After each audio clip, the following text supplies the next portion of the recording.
এই ক্লাসটি দশম মানবিক বিভাগের শিক্ষার্থী বন্ধুদের জন্য, যারা 2025 সালে এসএসসি পরীক্ষা দিবে মানবিক বিভাগ থেকে। শিক্ষার্থী বন্ধুরা, তোমাদের ভূগোল ও পরিবেশের আরও একটা সৃজনশীল ক প্রশ্নের ক্লাস নিয়ে আসলাম। এই ক্লাসে তোমাদেরকে প্রাকৃতিক ভূগোল কাকে বলে এই প্রশ্নের উত্তরটা শেখানো হবে। তো চলে যাচ্ছি মূল পড়া দিকে। শিক্ষার্থী বন্ধুরা, সবাই স্ক্রিনের দিকে ফলো করো। ভূগোলের যে শাখায় ভৌত পরিবেশ ও এর মধ্যে কার্যরত বিভিন্ন প্রক্রিয়া অন্তর্ভুক্ত থাকে তাকে প্রাকৃতিক ভূগোল বলে।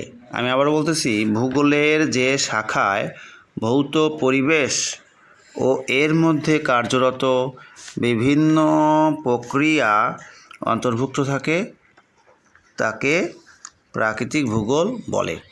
প্রশ্নের উত্তরটা কিন্তু একদম সহজ। তো এইভাবে ছোট ছোট ক্লাসের মাধ্যমে তোমাদের ভূগোল ও পরিবেশের বিভিন্ন ক্লাস বানাবো। তো সবাই ক্লাসগুলো দেখবে। সবাই ভালো থাকো, সুস্থ থাকো। আল্লাহ হাফেজ।